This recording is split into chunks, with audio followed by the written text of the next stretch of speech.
So this look is what like to call rough life look.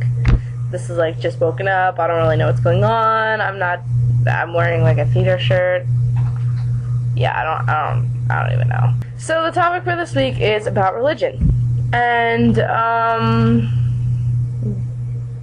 it's complicated because I grew up in a very, very religious background. I was raised Seventh-day Adventist, which is probably one of the most intense religions ever. I put them pretty much on the same level as Westboro Baptist Church, but they don't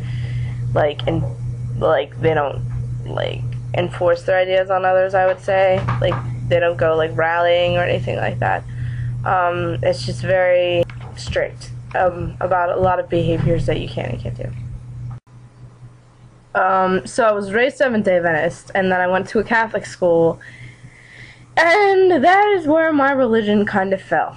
After I went to Catholic school, I was like, I'm done trying to be religious if religions are just going to, tell me that the way I'm living is wrong, the way I was born is wrong. Like, it just didn't make sense to me, and I saw a lot of hypocrisy. Like in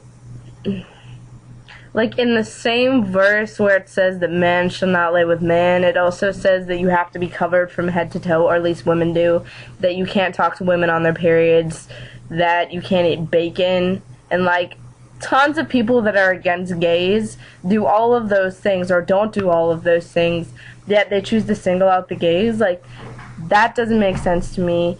So I didn't like that there was this one set of rules that you could pick and choose. As far as like being out at church, I don't go to church anymore, but I guess I still belong to a church. Like, if I were to go to church, it would be this church. I pretty much stopped going when I started looking like a lesbian, because people just stared at me when I started looking like a lesbian, and by looking like a lesbian, I mean had my hair up to here. So if I went looking like this, with like my binder on, I'd probably be shunned. So I don't really go out anymore. I guess I didn't have the best way of dealing with like figuring all that out, but at the same time, I don't think that I need it. What I do believe is that I'm a more spiritual person than religious person, if that makes any sense. Like, I do believe that we all have energy, and we all share our energy and give our energy.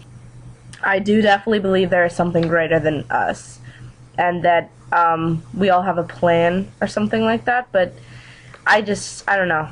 After a while, I stopped believing in some judgmental person sitting on a throne just telling you, what and what not to do with your life. So the question this week is about, if you don't have a GSA in your school, how can you feel part of the community?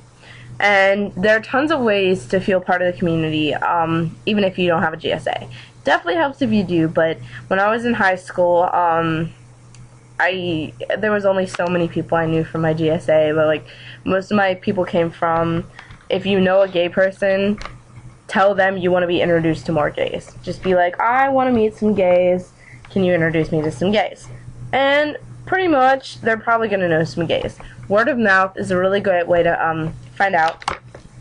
That happened recently. I met a trans man who hadn't really met any trans men before, so my friend, who is just a girl, she was like, hey, he just came out not too long ago, he doesn't really know any trans men, would you like to, could you get some guys together and meet him? And I was like, sure. So I rounded up all my trans men, and we all like went to meet this kid.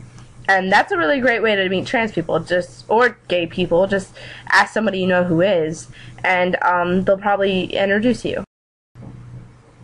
Number 2, you might want to check if you have like a PFLAG chapter or something else like that where you live. Where I live, it's called RYA, which is Rainbow Youth Alliance, and they meet on Sundays.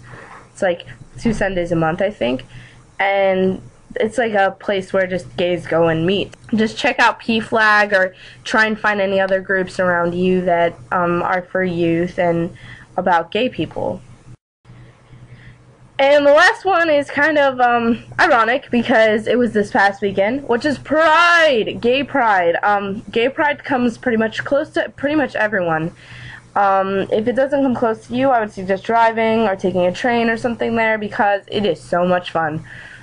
This past weekend was Youth Pride in DC, and so I show up at Youth Pride, number one, and then I see this girl walking towards me. I was like, who is that? And it was Alana, and then later Jess came, so I'm gonna, at the end of this video, I'm gonna put up some pictures from Pride, but, going to Pride is amazing. It's literally like 100 or so gay people in one place, all being themselves, all expressing themselves. So I would definitely suggest going to Pride if it's near you, or even taking a traveling little fun time to Pride, because it's awesome.